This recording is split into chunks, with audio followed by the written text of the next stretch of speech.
Yeah, I know.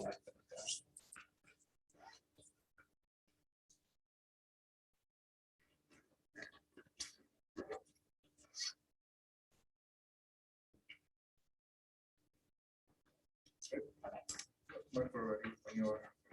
Okay, you ready? All set? Yeah, we're good. Okay, call the meeting to order. We have anybody wants to make comments? Or email comments? I don't believe so. Okay. Approval of the minutes of the regular meeting of July 14th, 2021. I have a motion on that. Motion to approve. Second. Okay, all in favor? Aye.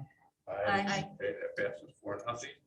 And approval of the minutes of the closed meeting of July 14th, 2021. And can we have a motion on that? Motion. Okay, second. Okay, all in favor? Aye. Aye. Okay, that passes 4-0. Okay, the director's report. Thank you. Good evening, everyone. There's not much that I want to really expand on here. As you all know, we had to unfortunately require masks again in the building for everyone, regardless of vaccination status.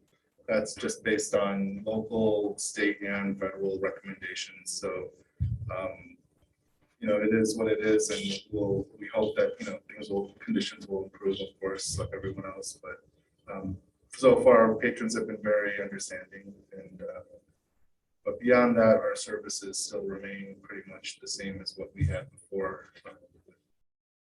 Open regular hours. We're seeing a lot more people coming into the building, using our collections, our services, our experiential learning spaces, especially the studio, the boombox, are getting very, a good reception from people who are really discovering them for the first time. So it's exciting to see.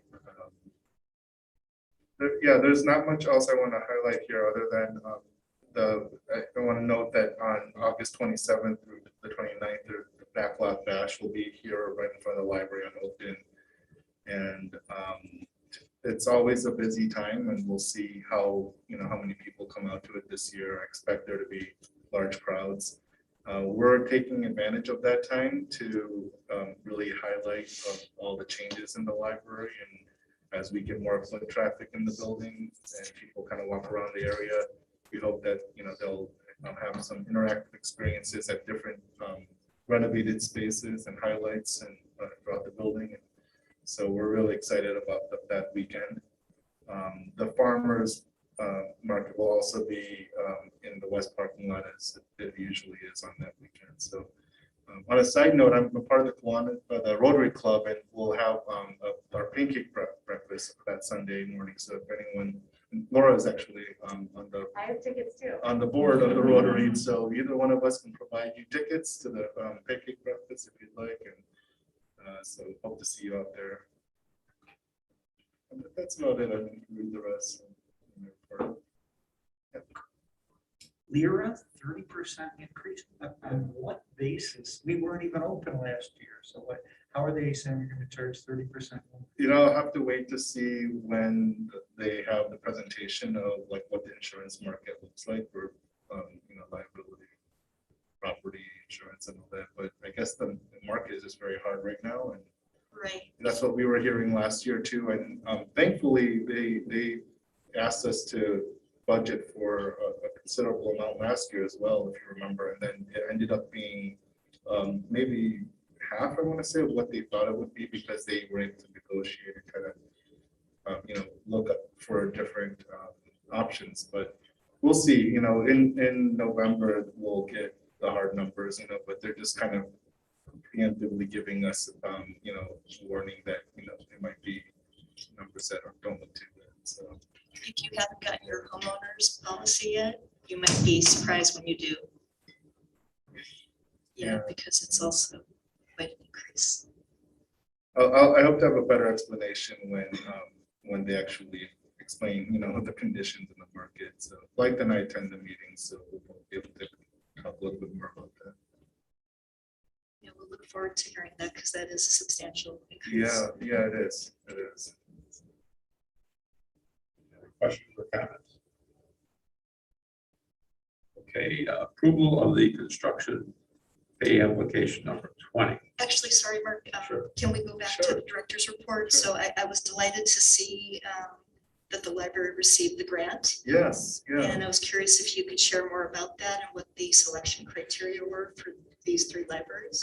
Yeah, I don't know everything about the grant, honestly, because I wasn't involved with writing it. Our experiential learning supervisor, Amy Holcomb, and our learning experiences manager, Amy Kuster, were both part of the process. And it's a grant that's led by Madison Public Library in Wisconsin, and they have a maker space called the Butler. And basically, they're looking to figure out how do we assess, the impact of maker spaces and spaces like the Butler and the studio and the boombox, and so we're one of 3 libraries that are participating to support that project. So as we learn more, like there's an information session next month or later this month, so we'll learn more about the project and what the process is going to look like. But I'm sure we'll have more updates when we get fully into it. Okay, wonderful. Yeah, but IMLS is, these grants are hard to come by because they're national grants. They're very competitive. So we're very excited to be part of this project. Absolutely. Yeah. Congratulations to the library staff. It's wonderful. Any other questions? Okay, next, the approval of the construction pay application number 20. Questions, comments about that? This closes it out. This closes it out. And Josh wasn't, I thought Josh was going to be here tonight, but he unfortunately couldn't make it last minute. But he is going to be here next month to just explain all the financials, where they landed. Essentially, we're coming under all the money for the construction budget. We came in about 40,000 under budget. Now that doesn't account for the side expenditures that the board approved to spend out of our own funds. So next month, Blythe and Josh will explain the bigger picture and what we're left with. We should have about anywhere from like 140 to 160,000 left in our bond account because we gained interest on all that money while it was sitting in the bank. It's an interest-bearing account. So since we got the bond money, in December 2019 or whatever it was, we've been earning interest. So yeah, we finished the project in good financial terms. So Josh will be here to explain all of that. I want to point out that we're closing everything out, but there is like one matter with the lights that we're adding on the east side on the first floor near the staircase and above the east help desk. And those lights were scheduled to arrive today, actually. And probably installed maybe this week or early next week. So if we do cut the check before it's installed, we'll hold it and we'll release it to the contractor until they complete the job. And Josh says it's okay. So it's a minor final kind of piece of work that Will we pay out the retainage? we will hold the check. We expect it to be done any day now, but it might be finished before we even cut the check. So just want to point that out. So. Any other questions? Question on the bills? No. Still on Payout. Yeah, the approve the budget. payout. This is on the construction pay application. Right. Any other questions on that? Okay, can we have a motion to approve the application number 20? Motion to approve payment $250,000, $250,870.56. Second. Second. Okay. All in favor? Yes. Yes. Yes. Yes. Okay, that passes 4-0. Okay, now the disbursement report, which is on page 33. you have a question? I do, yes, Sure. on category 6250, technology network. Mhm. What is the Rails payment in relationship to? How does that fit with technology? I believe that I think it's Yale Analytics. GL Analytics, yeah, I was gonna say, sometimes we can have products that we subscribe to through Rails because we get a discounted rate because it's a collective kind of price for a group. So I can check on that for you. Thank you.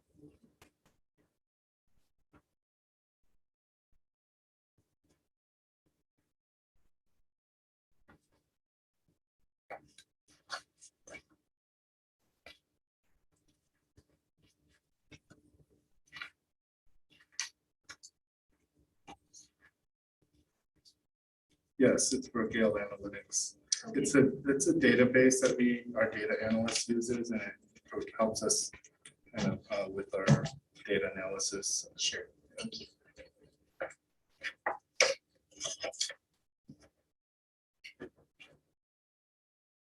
Any other questions?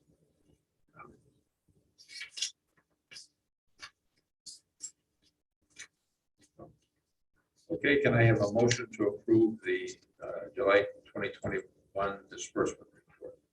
So motioned. Second. Okay, all in favor, Gene? Yes. Yes, Yes.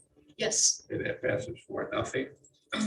Next to date, the year-to-date budgetary status, on page 40.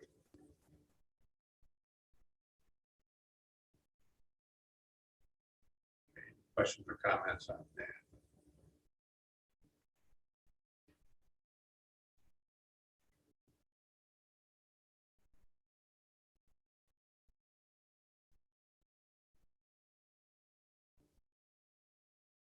This we don't have to. No, it's just for information. Okay, any other questions, comments? Okay, let's move on then to the consent agenda. Any question that begins on page 41? Any questions, comments about that?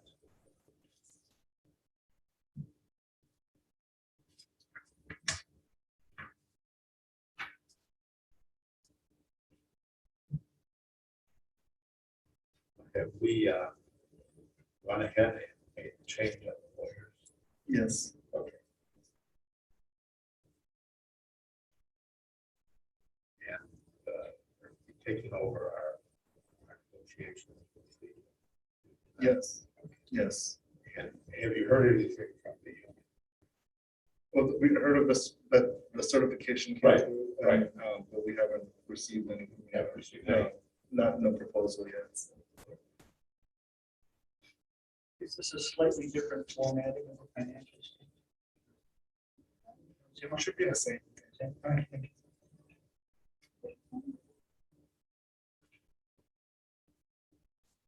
question on page 73. Sure. In the different departmental reports. Sure. We talk about the boombox, the youth lab, and the studio. Mhm. And we talk about how local businesses are using the studio. Mhm. Can you elaborate more on that? How are local business owners using that part of the library?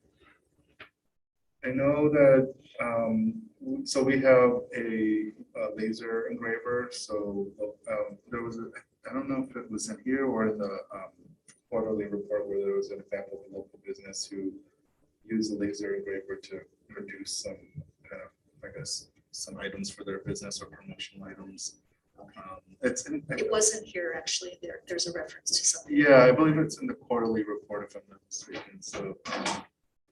But I think things like that, mostly 3D printing perhaps, if they're kind of mocking something up, or I can give you more specific examples. But Just curious, I know that you're a member, of course, of the the chamber. chamber, yes. And so yes. again, always thinking about ways that we can inform our business owners in the community about resources that would be relevant to them. Right, yeah.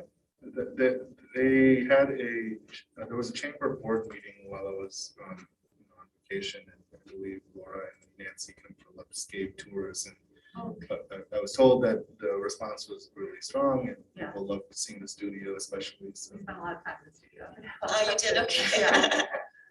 What is some of the feedback, Laura, that you They hear? were just curious about all the different types of equipment. They were interested in the smaller studios in terms of if they needed to record something, or video something. And we toured the rest of the library as well, but they were particularly taken with that area because it was really different. Right, okay, good. Thank you. Any other questions or comments? Page 74, where we look at all of the different cardholder statistics. I was really happy to see the statement here that when you look at the census numbers, we're saying here that we have a library card in approximately 90% of all households in Skokie. That's wonderful. yeah, I saw that too, and I was very happy to hear that. That's some of the data that our data analysts put together using some of our tools I just mentioned. Yeah.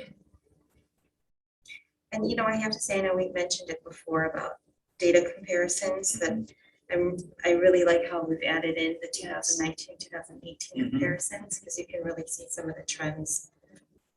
They're a little more clear when we're looking at comparing post-pandemic numbers to pre. So it's really a nice comparison. Yeah, I think that was a great suggestion at the time, and it'll be useful moving forward. For years, you know, we'll have to look back and just kind of, you know, put a little asterisk next to this past year. So. Right. You know, when I was looking at some of the circulation and things,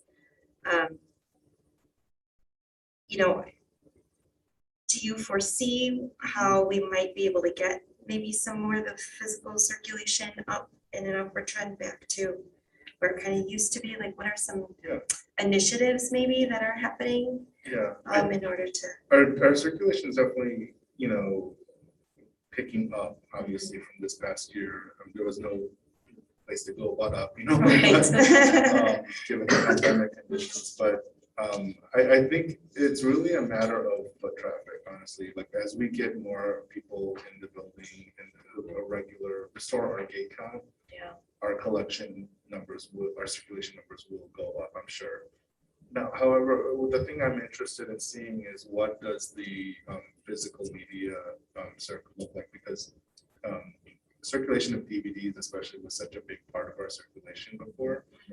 And with the pandemic and the experience that so many people had of finding new ways to stream media content, you know, I'm not sure if that will be there anymore, you know, at the levels that they were before. I anticipate a drop off, but how big of a drop off, I'm not sure.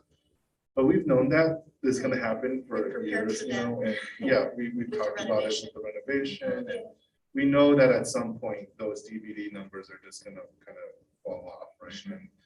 And I think it's important to obviously strategize for making electronic media resources available, so digital content, you know, through Overdrive or Hoopla or Canopy, etc. You know, but I think we also just have to come to terms and understand that the measure of our success can't be merely kind of a circulation as much as it was in the past, yesteryear, you know, in public libraries. It's changing, you know, and so things like, you know, what the community engagement is, you know, what the partnerships we're developing, the learning experiences, you know, those things are harder sometimes to measure quantitatively, but I think that's where we're headed. You know, we've been heading in that direction for a while now, but that's definitely where we'll continue to head.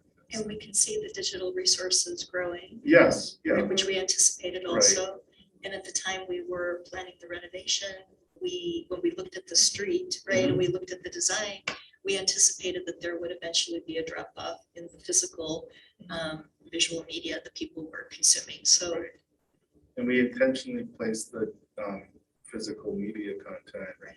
in a place where if if all those shelves went away, we can repurpose that pretty easily with furniture, other furnishings, or different types of collections, so. I did want to point out that youth print is basically back to where it was pre-pandemic, even though the gate count is much lower. Yeah. So people are coming in, and I think especially the face-up picture books, they're taking a lot of things per person. So I think as we get more foot traffic back in as pandemic conditions ease, there's more vaccine for children, we have more people in here, that is also going to continue to grow. So that may make up for a little bit of physical media drop-off. Speaking of that, Laura, have we gotten feedback from parents about the new formatting?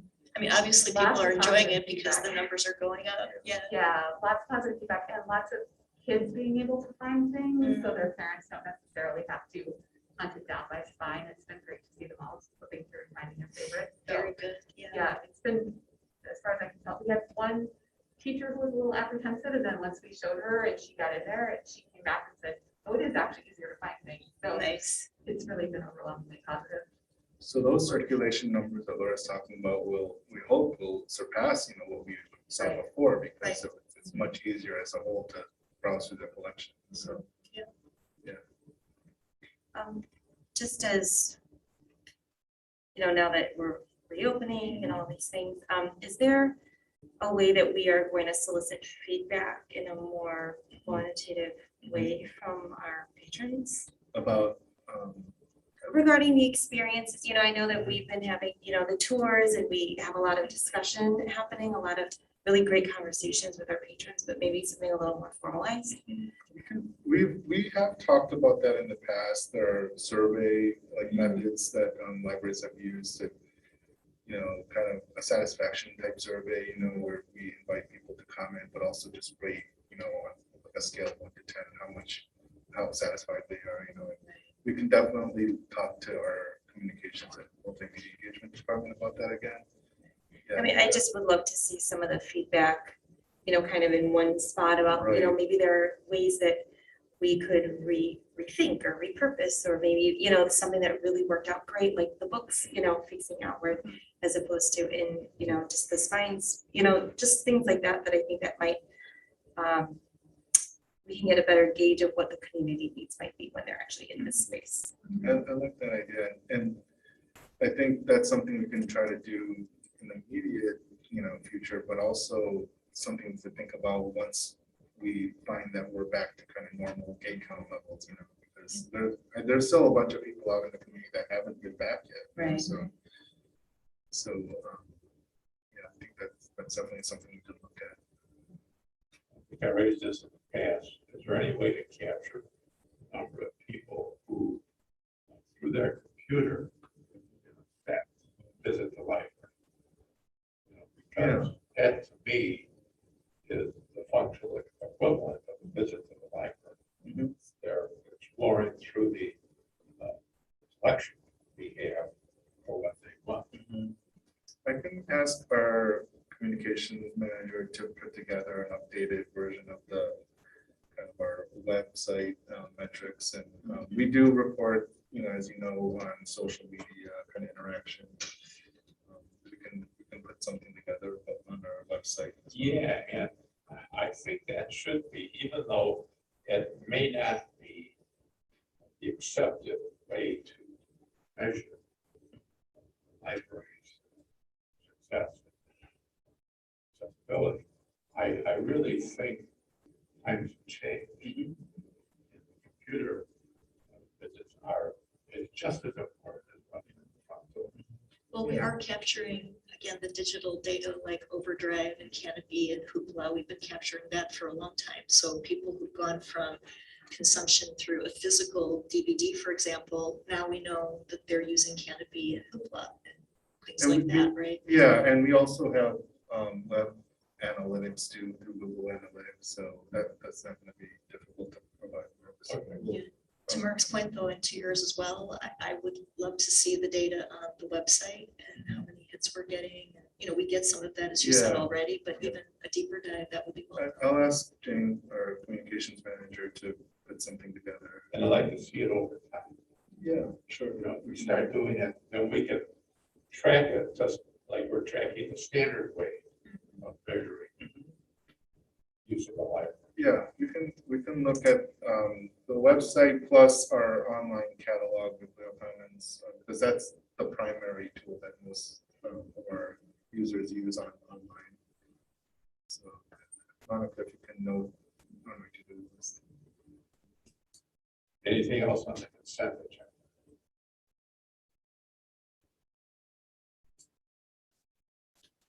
Okay, I have a motion to approve the consent agenda. So motion.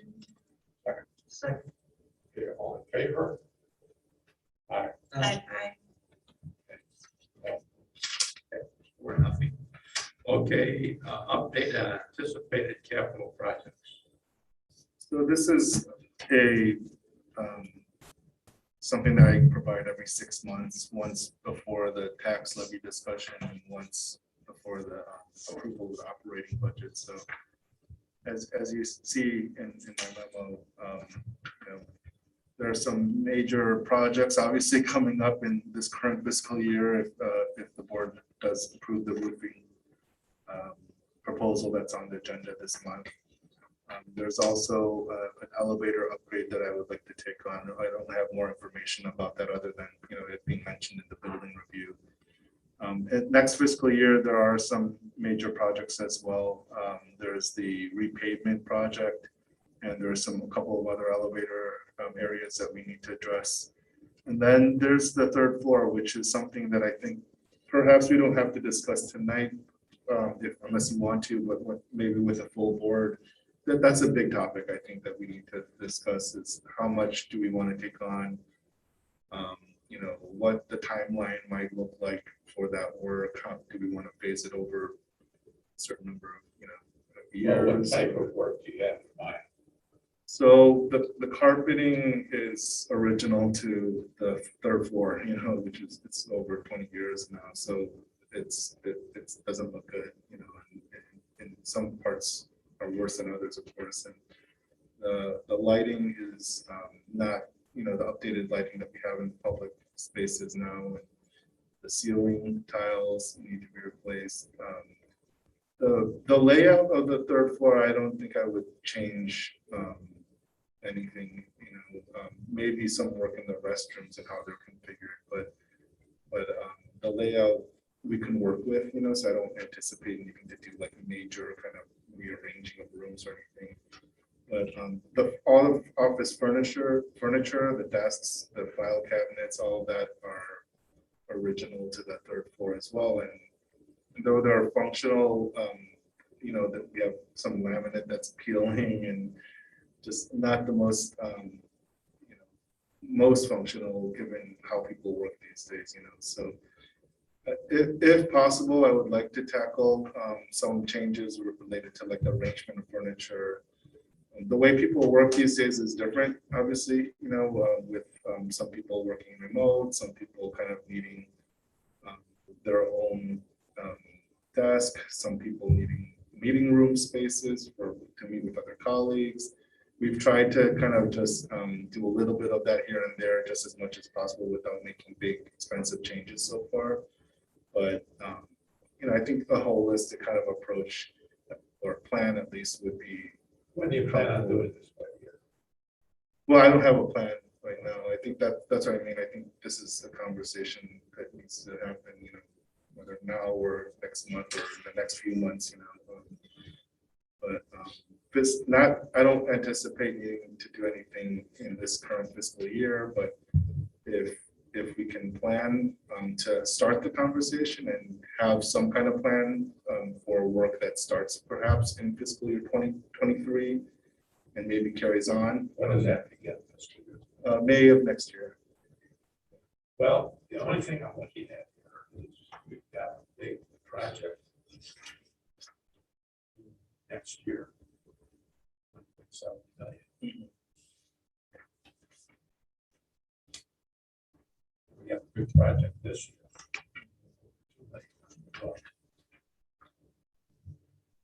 The 1 point, are you referring to the building review? Oh, yeah. I'm referring to 1.7, the yeah. at the parking lot, right? Yeah, I just want to point out that the 1.68 million under 2022 in the building review on page 79, that if you look at cell 810, under 2022, or row 810, interior flooring, painting, ceiling, updating, that 828,000 is the third floor. Oh, okay. So it's built into, you know, and these are recommendations, obviously, from SMC. We're not bound by any of this, you know, we can choose to renovate the third floor, or if the board chooses not to, we will, you know, adapt, you know. So, Does it make sense? Can we see the third floor? Yeah, Can we look absolutely, at our yeah. Next meeting, whenever. absolutely, just like, and I can prepare more of a presentation. I, you know, I didn't know whether the board wanted to discuss it tonight or later. Just, is that ready?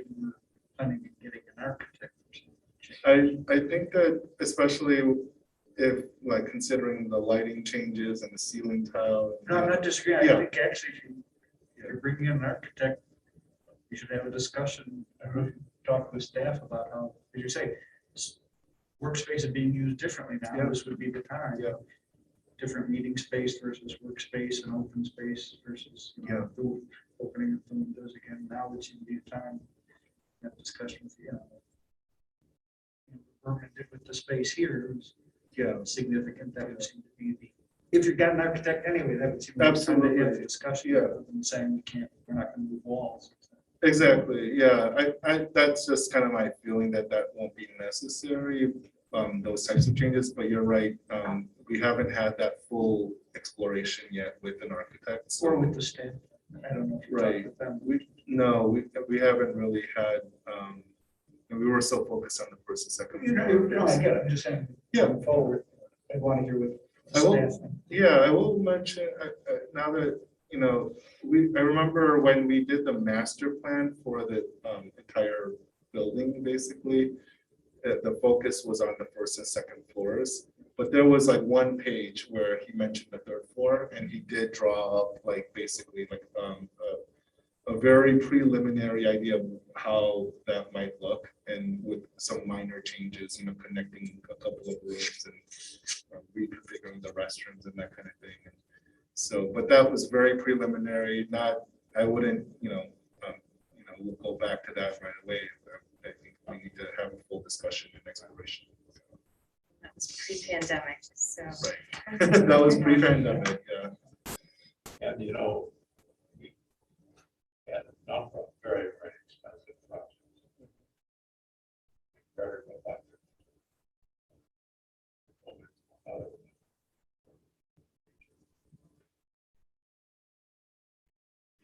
We do.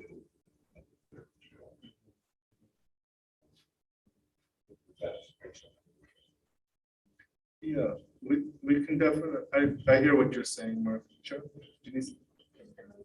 Oh, Mark, can you lean Sure. into the mic?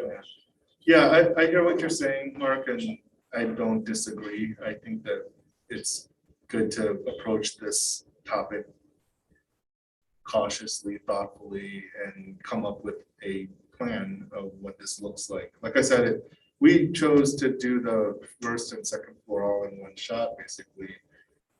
That doesn't mean we have to treat the third floor like that. You know, we could take elements and at a time space them out, you know, so. For instance, like doing the lighting first, because that impacts a lot of people who work up there, you know, and maybe the flooring, and then furniture, maybe just delaying that for a while, you know, so. I think, you know, we can think through this.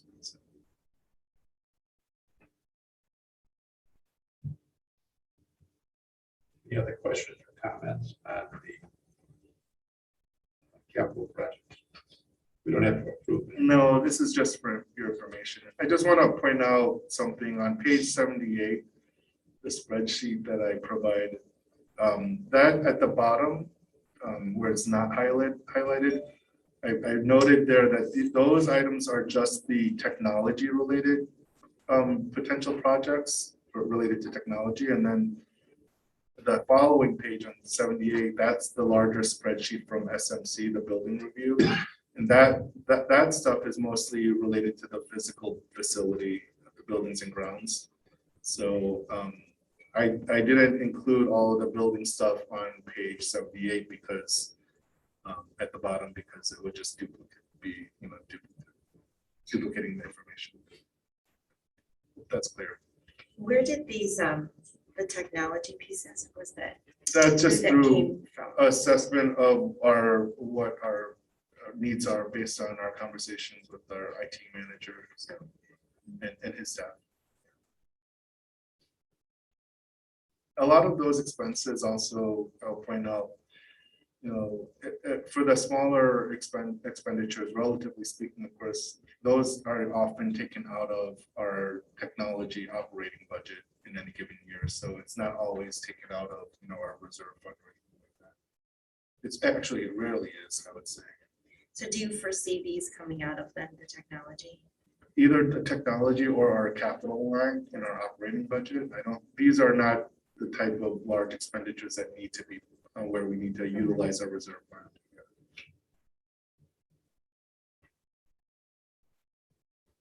Okay, any other questions? Okay,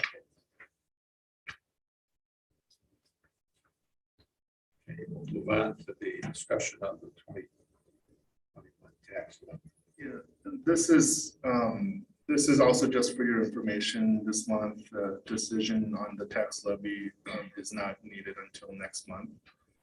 I try to provide as much information here just to contextualize, what's happening with your options.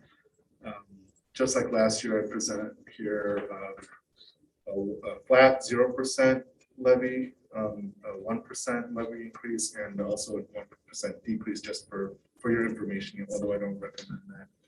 So if there are questions or kind of if the board members here are leaning towards kind of favoring one thing over another, I appreciate hearing that. I feel that we could go another year with the 0%.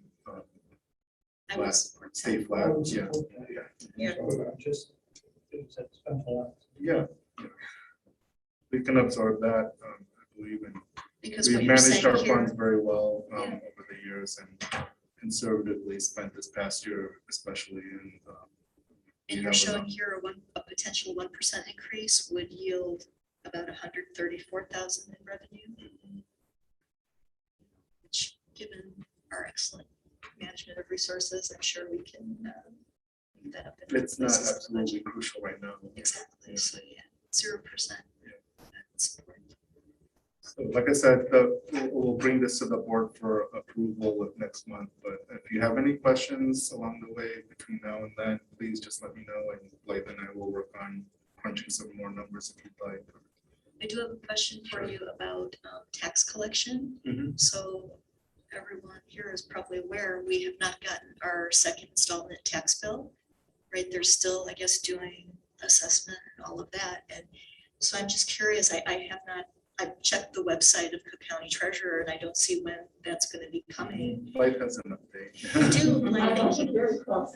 Okay, It were, they're supposed to come on June. They Right. pushed it to July. They're pushing the bills to the end of August. August, okay. Because of COVID, they were gonna put back the date to October 1st with no penalty, but that's now gonna be the only date. When they send out the bill at the end of August, everything's just gonna be due October 1st. Okay. How does that then potentially impact our, Because we are Proceed in a collection. good financial position, it doesn't hurt us. I've already done a cash analysis as I've been tracking. okay, We still have enough money in the general fund to cover us. To us not receiving the money until October 1st when we would normally get it. July 1st. We always anticipate for a delayed kind of collection. That's why we build a cushion in our general operating fund. So that if the bills go out This is a late 3-month or, delay. right, right, It was longer than last time. Last time because of COVID, it was just a 1 or 2 month delay. This is a definitive 3-month delay. But yes, we have the money. The library board took action a few years ago when this happened. I think it was in 2008. So the board has always directed us to have enough. I mean, right. yeah, during the recession, there was a cash flow problem. So since then, we always account for that, plan for that. Well, I think you said we have 9 months, right? Yes, Okay. yes. which is more than what is even recommended by our municipal advisors. Thank you, Blake, that's helpful. Right now on the projections also, I just want to point out, like on page 83, we don't have the utilization of reserves for capital projects. That will likely change because we may need to utilize some of our reserves, but we're not presenting the operating budget, obviously, so we don't have those figures, but as we get closer to April of next year, you'll see a concrete number there.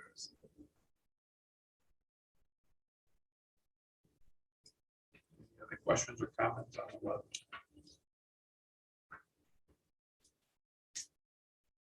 Okay, next, approval of the bid for the roof replacement project. So, And I want to introduce Tom Hutchinson of Hutchinson Design Group. He's here at the meeting. Tom, yeah, if you want to pull up a chair, feel free to. Here, here. I asked Tom to join us in case the board had any questions about the plans. I also have the large plan, formatted plans right there on the table. If any board members want to look at it closely. So, as I mentioned, I mean, Tom can explain, but I mentioned in my recap of his recommendation letter that we received 3 solid bids, and I should say the lowest 3 bids were solid from reputable companies. And combined roofing company is the one that I'm recommending because they're the ones that have materials on hand. Correct, Tom? Yes. Do you want to explain a little further? Yeah, there is a tremendous shortage of materials in the roofing industry, and it keeps getting worse. In fact, just today, I got notice that materials are going to be not, if you order exactly today, you probably wouldn't get them until the end of March or April.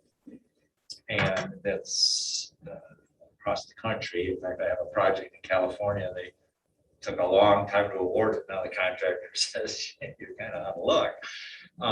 And so there's some volatility in getting the materials based on product that goes into those materials. And you don't have a whole lot of idea on the cost of what it could go up. It's not, in a project this size, it's not huge, but then again, it's an increase in cost.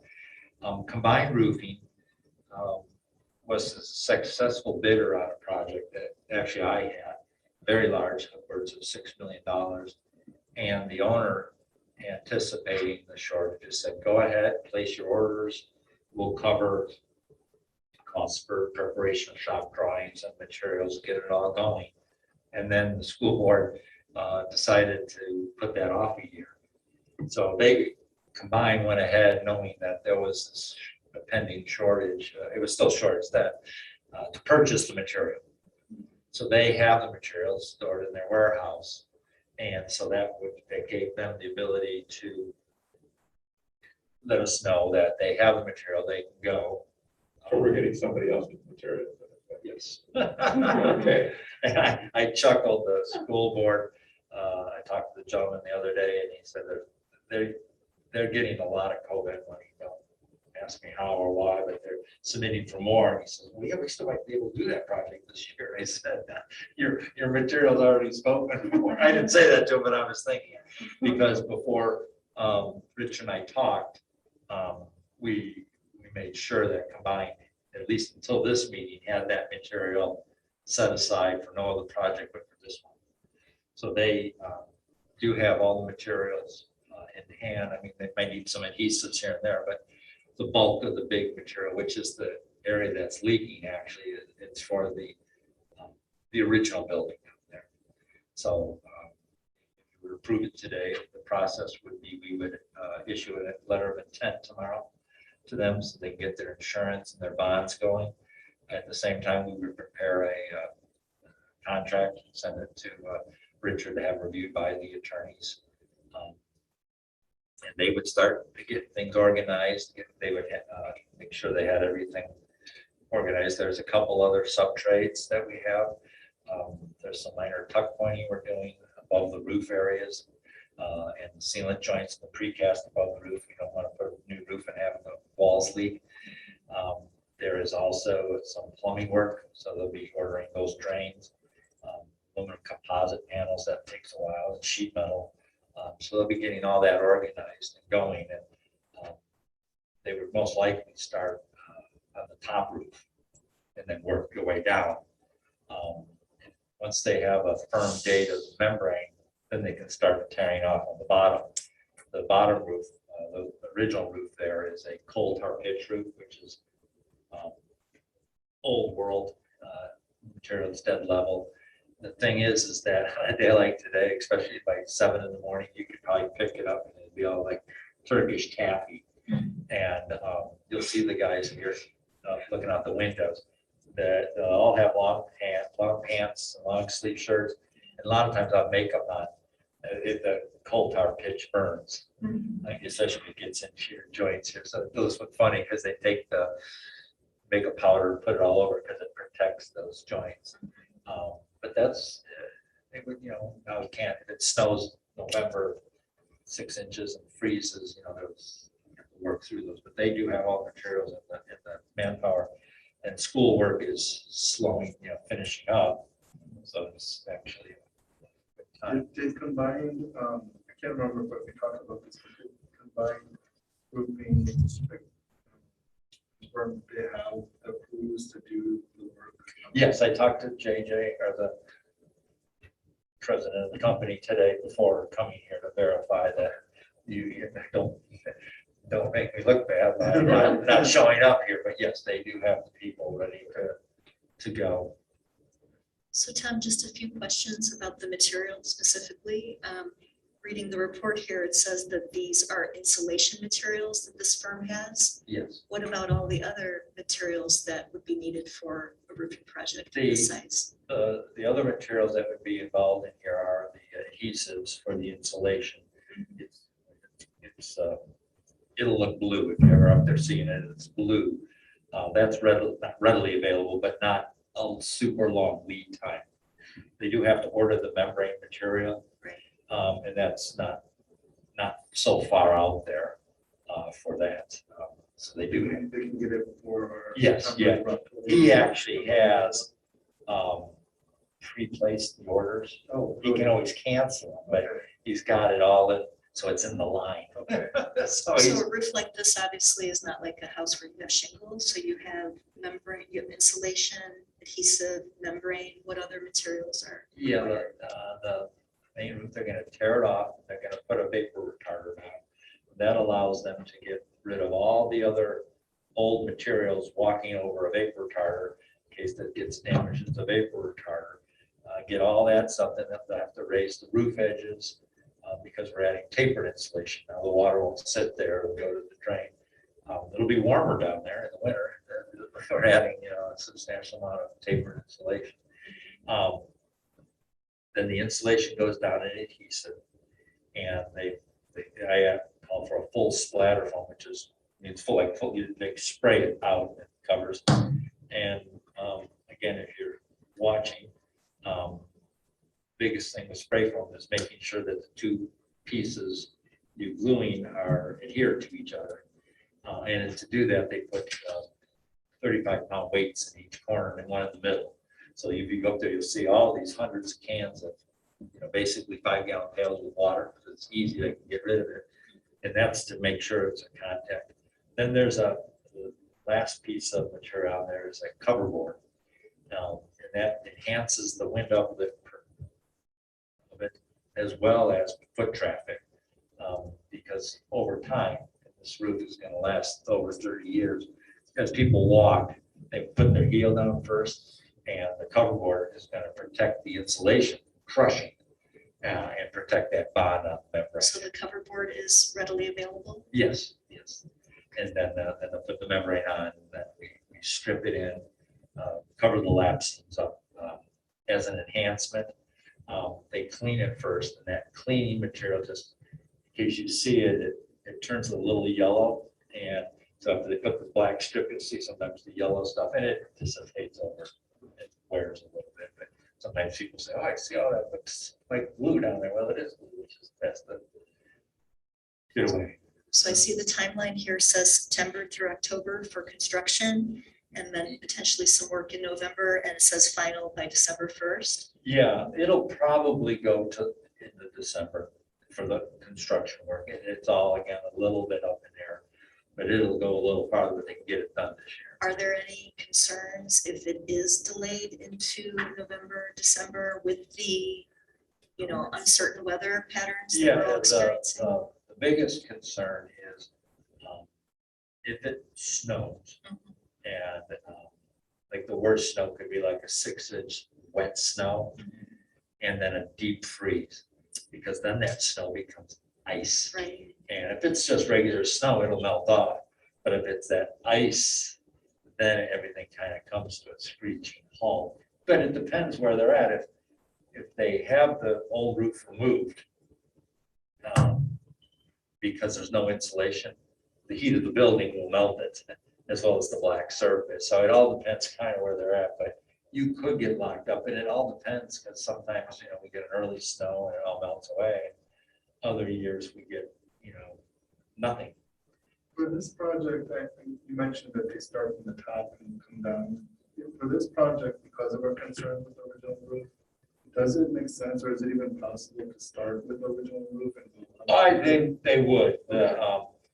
There's two parts. That bottom roof, the original one, is the only roof that needs to be removed. Mhm. Get it out. Depending where you cut it, there's water in there. I wish I would have had a little boat to put in there. Actual water. So they'll kind of like the two crews. One's a tear off crew that will do that, and they would do that up there as well, because depending on depending when the materials come. It's just easy to work up there. They gotta wash that up there, clean it. If there's any blisters or deficiencies or damage to the existing roof, they have to repair it and then put the new roof on.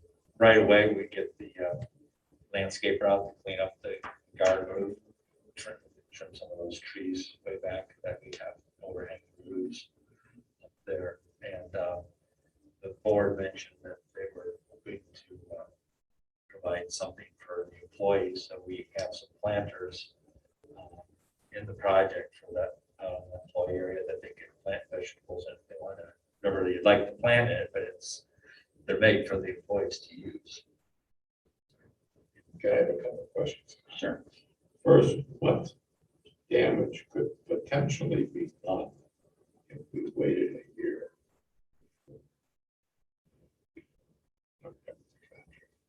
The biggest thing, you have some leaks over, I forget the name of the roof. Bugs. Yeah. And that's been hard to find because we found that there's water in the roof. I mean, to fix it would be you could do it, I think. I could get it designed, but it wouldn't be a cheap thing. It'd probably be $20,000. You'd have to cut everything out. But the biggest thing, if you waited a year or a year and a half, is the cost. You don't know what the material cost is. I just don't know that. Okay, what's your guesstimate? How much or a range as to how much the material costs? If I was thinking a year, starting this in 2022 or 2023, I'm going to say 30 to 35% for the materials. And what are we talking about dollars? well, it's $2 million, so. Yeah, well, some of that's labor. A lot of that. Right. I'm going to say 2/3 of that is labor. So 600, and it goes up another, say $300,000, $400,000. Could be that much of an increase. Then the labor, I don't know when the labor, their contracts. But that's the biggest fear. Is the potential cost increase Yes. in materials for sure, and possibly labor as well. The labor increases, that happens once a year, right? I think it all depends on the union. Okay. So usually they're not negotiating every. No, throughout the year it's multiple times. a negotiating contract. So there might be a I can find out, when that next increase is, but I don't know that. Mark, did you have another question? I think that was covered. Okay. Well, any other questions for? So I'm trying to understand. 3 bids that you mentioned, this is the highest, so it's 100,000 more than.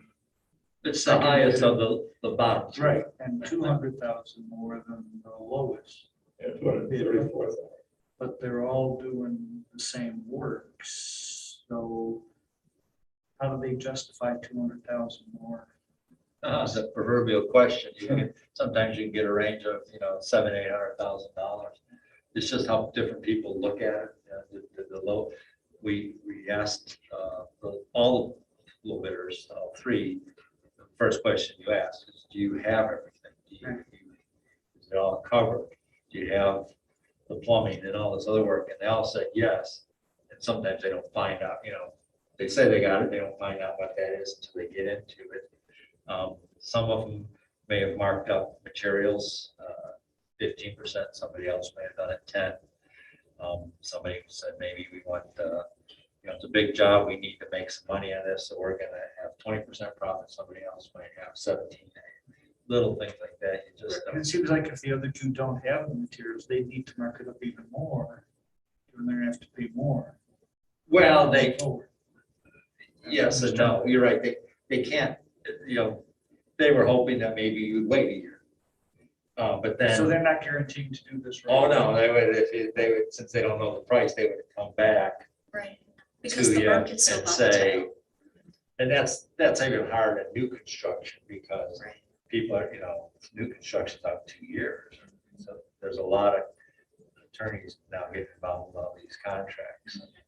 And a lot depends on how hungry the particular contract is. These other, the 2 low bidders, they may be hungry next year, but they're not hungry this year because they don't have the material. So they might be willing to plan ahead and get some work done for next year. So my understanding is you have worked with this firm, Combined Roofing, Yes, so you recommend them. yeah, they do a lot of work up at Abbott Laboratories. Mm. And Abbott's very strict and not so much in the quality on the quality part, but their logistics, the requirements for safety and project management are very, very high, which is same here. We want materials loaded on the roof and nobody's in the building in case something falls off slides off and it comes through the roof. I've never seen it happen, but it can. That's why you don't have lifts. They come in at 6 in the morning and do it and things like that. So they're a reputable firm, you recommend them, you've worked with them before. We obviously are still living in uncertain times with the pandemic, so we don't know what costs will be next year, the following year. I want to go back again to the risk analysis that if for whatever reason, including inclement weather, that there was a delay in this project this fall, can you walk us through some more of the things we should be looking at? What other risks could be there for us in terms of delays, in terms of cost? I mean, I'm hearing some mitigation. When Richard asked you, could we start with the lower roofs or the older roof Yeah, that first? you So need that'll that for the mitigate. contractor. You might have a plan. Okay. You don't know if they could have crews that are ill.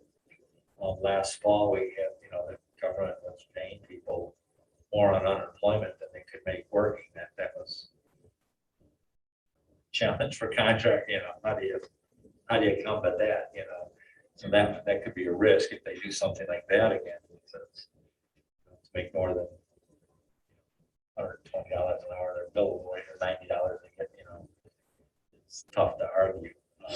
That could be a risk. I don't see that, but Mayor, are you talking about the risks if we do it this year? If we do or it the this risk year, If we wait a year. no, I'm talking specifically about doing it this year because on one level, we still are building back up to our patrons coming back into the building. So in for many reasons, this is a good time to do it because you still don't have maybe the disruption that you would have in another year or two, if hopefully the pandemic is under control and things are quote unquote going back more to normal, whatever that's gonna look like in the future, right? So what I'm saying is there's advantage now in terms of cost potentially, because we know things are probably gonna increase next year and the following year. And then there's also just potential convenience to our patrons, since not everyone has come back yet because of concerns about the pandemic and other things. Maybe this is a good time to get the roof done. My concern though is just, again, materials are, I know we can't know everything with certainty, but doing the risk analysis, I'm hearing the materials that are required are available. And I just want to know if it gets delayed and now we have early snow, or we have what you mentioned about snow and then melting and then ice, and what does that look like for us in terms of, could there be any other structural damage to the building? No, the Could there be roof would, additional cost to the project? If you sign a contract now, since there would be no additional material cost, I would approve them coming back and saying, oh, we've got delayed because of the weather, then that wouldn't fly now, because they have the material. It's not like, but at all times, regardless of what the work is, the roof is to be watertight. They never leave it. Right. Not even, oh, there's no forecast for rain, that doesn't matter. It's always, we call it a night tie-off. It has to be able to withstand the head of water, because drains get clogged, water builds up, be like a big pool. That doesn't, not to say that there's not gonna be times there are leaks during the process. They're responsible for everything they damage, but you endeavor not to have that at all. And every night that's supposed to go through. I mean, it's August 14th. 11th, okay. So they probably start, I'm just guessing, that some trades will be here in a couple of weeks. They might be here tearing off well before anything else comes. So I think you're minimizing that risk, but it still exists because you got all of September, September, October. I'm interested in hearing more about what you said in terms of worst case scenario, the ice block that builds up on top of the roof. What is the response if that happens? The project is Yes, if it is frozen like that and it stays cold, then they would shut it down until it thaws, or? Yes, it's kind of it's like a lot of what ifs, Right. but if it looks like it's not gonna get warmer, then they would just shut down for the year and come back in the spring. Spring, you mean when, like March? Yes, because you just don't know, you look great one day and you go out there and then 2 days later it snows or something. But then will the crews be kind of already, assigned to another project that's starting? Oh, no, they don't get paid. Okay. So they're, when you pay them, presume from your other project is, Yeah. they bill 30 days and then we review it and then you have another 30 days. So, you're paying them on day 60 for day work on day 1.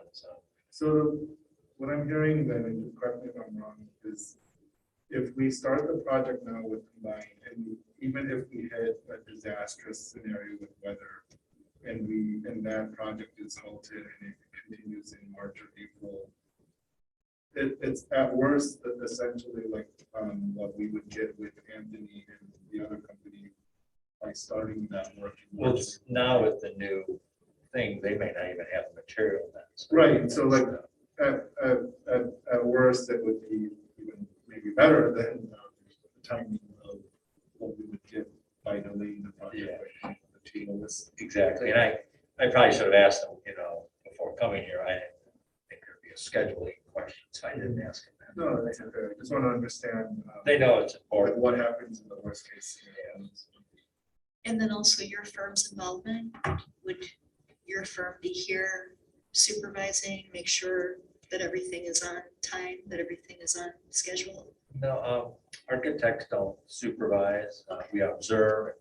We have site Yes, Site we will be visits, right? here to make sure the work's being done correctly. Right, right. I would say, it's gotta be done correctly rather than fast. Mhm. You can do both, great, but I'm not here to, typically like to go over everything before they start going, because it's much easier to say you gotta redo a little area than a whole big area. Then you sign off on the pay. Yes, they would submit us a pay request called a pencil copy. We review it and make sure it's appropriate, because the idea is that if they ever go out of business, I have to make sure you have enough money to get someone else to finish it.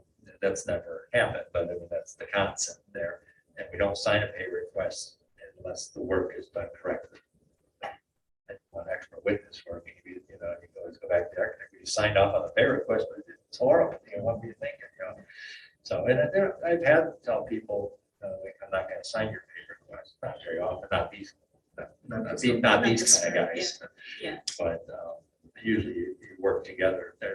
There'll be unknown conditions. They're going to tear off something that's not going to look anything like we anticipated. Right, that happens. a And lot. everybody works together. And they're not like change order houses. We have other questions for Tom. Okay, well, let's discuss now what we should do. My view is we should take the contract of combined roofing, paying a $234,000 premium by getting it done now, but listening to Tom, that may all be eaten up in additional costs. Plus, we run the risk of damage to the park we just renovated. So, my view, everything points towards the contract with combined roofing. I agree with that, Mark, as well as what I stated earlier, that since we are not at full capacity, with our normal gate count, that this would be, I think, a good time to complete a project of this scale. Okay, Michelle, you have anything to add? I'm in agreement with everything that's been said. I think we've put in so much work, time, effort into the interior of the building that I would hate to see any risk of something from the outside, coming out and damaging any of it. So I feel like this is a project that we should do sooner rather than later. Kate? My only other question is, we're talking about renovating the third floor, would that have an impact on the roof? If we can go back and redo more roofing? Not unless you put something through the roof. No vent, or you put a different sink in. But then, Windows or vents? no, the windows have a sill, the vent, if you come up, that's an easy, it just needs to be coordinated. You can't the plumber just can't drive it through and then say, call a roofer, but then doing that at a later date is not problematic. Okay, do we have a motion?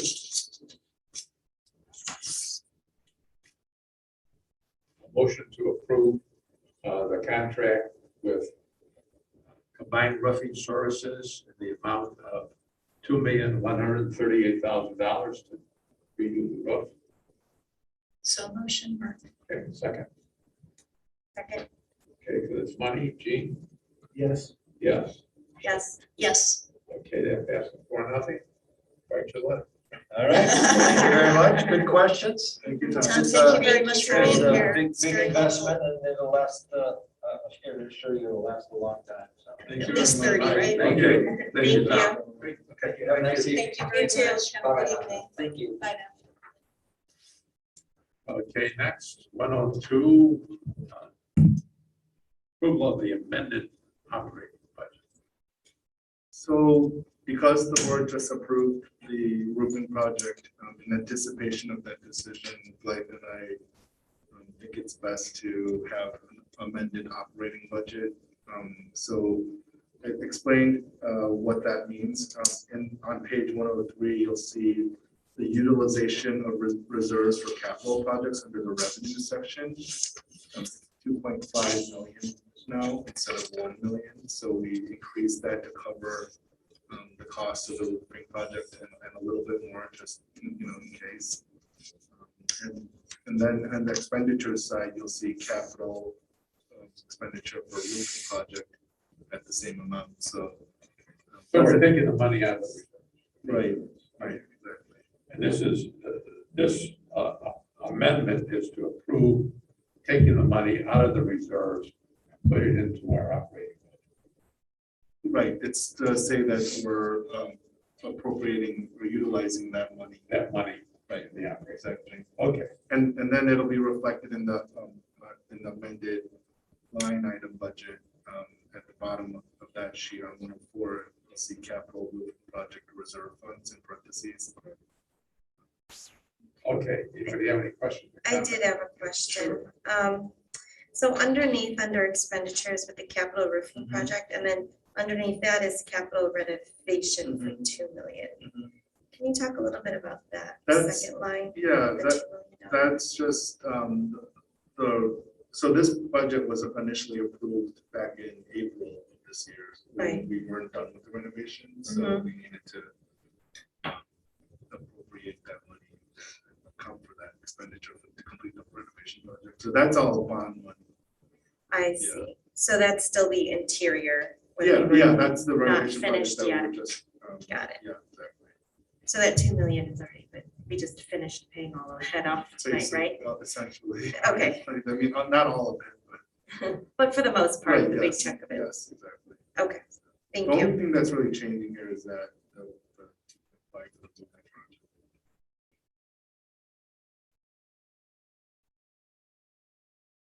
I talked to Julian Prenby at the village, and he said that if the board does approve all of this in the amended budget, then we would write him a letter, basically like we do when the board approves the regular operating budget in April. And he has to check, because we normally don't do this, so he's gonna check to see if then the village board needs to take some quick action, you know. He said it would be simple enough, but take care of it. So. Okay, any questions on that? Okay, can I have a motion? Motion to approve the revised budget. Okay, second. Second, Okay, it's money, Gene, Yes. yes, yes. Yes, and that passes 4-0. Next. Approval of the resolution adopting and establishing a whistleblower and anti-retaliation policy and designating an auditing official to comply with Public Act 101-652. And this is basically prepared by our lawyer, and it tracks. That's right. Questions on that?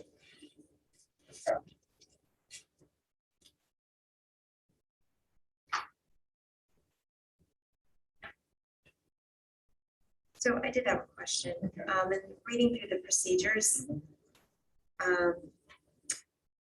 once, from my understanding, that if there is an employee who believes that there is a complaint, it goes all the way up to you, correct, as the director? Oh, I'm the designated authority Designated. to handle, receive those complaints and investigate. And then what if at that point it is deemed that it's unfounded? I mean, is there another path if there's a disagreement in opinion? I would want to consult with the attorney at that point, you know, Okay. but my understanding from reading the resolution of the public act is that I'm designated as the authority to. Yes, but if I you're being pointed at you. Right, then it Then the would go complaint to, may be filed with the state. right, The state exactly. The default is the state attorney. So, but it's recommended to other bodies who can to designate, you know, some kind of an official or staff members. Okay, any other questions? or comments? I had another question.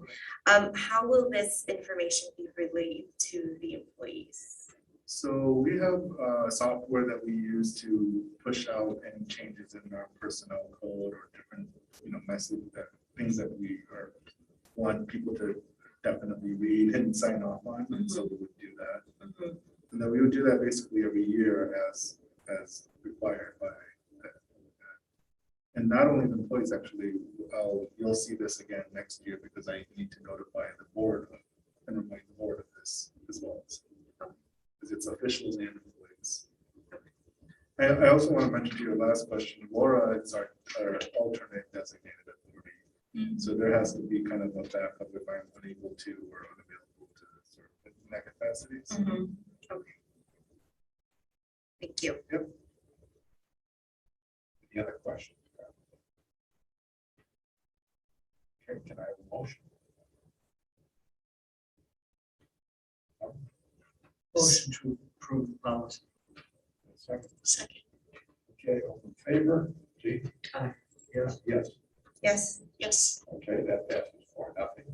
Thank you. Next, we have the rails report and it's attached. Next, we have comments from trustees. Trustee wants to make any comment. Monica's last meeting. Monica, last meeting, yes. Thank you, Monica, very much Thank you, for your Monica. work.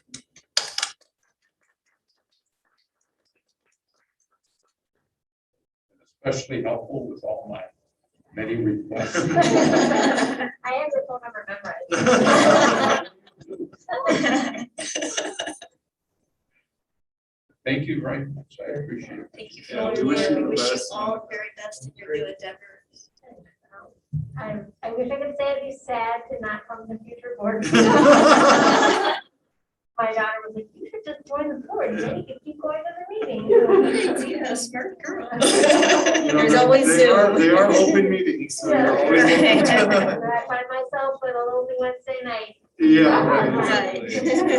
You won't have to take minutes anymore, That's see, true. so that, it'd be a good thing. We actually, I mean, this we can wait for after the meeting is officially adjourned, but we have a small cake if anyone wants to slice and to celebrate Monica's new opportunity. Yes. Yeah, that's so nice. Thank you, Cheryl, for getting that. Okay, the last thing we have is a closed session, which I requested because of the correspondence you received by email. I think we should delay that to the next meeting when we have more members present. Okay. Well, read on it. Okay. Yes. Now, motion to adjourn. Motion to adjourn. So, Second. okay, all in favor? Hi, Yes. Okay, Thank you. thanks you. everyone. thank you. Thank you,